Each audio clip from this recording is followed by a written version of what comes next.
In the novel Thanos, Titan Consume, we finally receive the full origin of Thanos. Now, born on Titan in a place called the Eternal City, Thanos was the son of Alars, the High Mentor of Titan and architect of the Eternal City. His mother Suisan went crazy upon seeing him at birth and departed from his life. Born with a deviant gene, Thanos was an outcast amongst his people, and the color purple specifically was tied to death to the people of Titan. After death, people were covered with purple shrouds, for example. And Thanos grew at a really fast rate. He was basically able to achieve full mobility, independent of assistance, aka just walking correctly, at 6 months old. Could talk in full complex sentences by his first birthday. Due to his father and also mother kind of being disgusted by his appearance, Thanos never really truly wanted anything as a child except a feeling of belonging.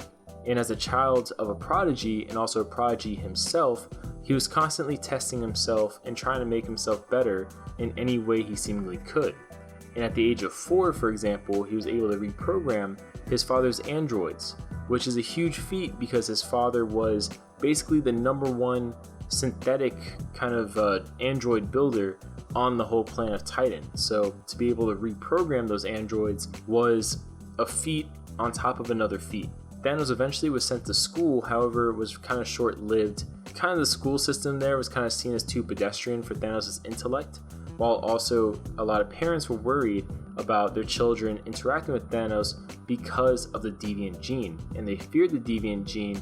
Thus, some individuals actually hated Thanos simply because he had the deviant gene, which, as you can imagine, caused a lot of conflict to Thanos personally, because he just didn't understand why so many people were mean to him. And for those who are fans of anime, kind of think of it as a similar situation to Naruto, how he was hated simply because he had the nine-tailed fox within him. Getting past that, Thanos ended up becoming very lonely when he was a kid, and his father actually paid a family to send their kid to hang out with Thanos, and that kid's name was Senta.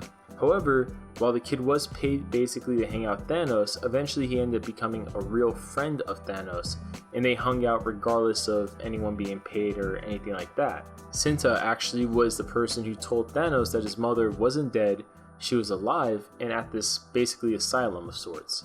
And Thanos really wanted to see his mom. That's kind of one of the few things that he always thought about, was like what was having a mother like.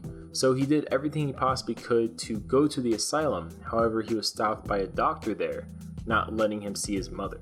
Now, the situation ended up escalating with Thanos killing the doctor with his bare hands. And this kind of brought Thanos his first true joy. It kind of felt right to him. However, it was later revealed the doctor was simply a synthetic life form created by his father to watch over his mother. A few decades later, by his 20s, Thanos was a genius in basically all scientific fields to the extent that he could manipulate living tissue at very, subcellular levels. And his body as well was more developed. It was kind of said he was a genius stuck in the body of a brute. The next time Thanos kind of felt joy after this moment of killing the synthetic life form was when his best friend Santa brings you presents, but Senta took him to a club. There he kind of met a girl, and this girl actually was a huge impact in Thanos' life, both now in the story and going forward, was because she gave him his first kiss. Now, as you can imagine, that was a huge moment for someone like Thanos who kind of always wanted to belong, and that really kind of gave him a feeling of belonging, and also reminded him of his mother again.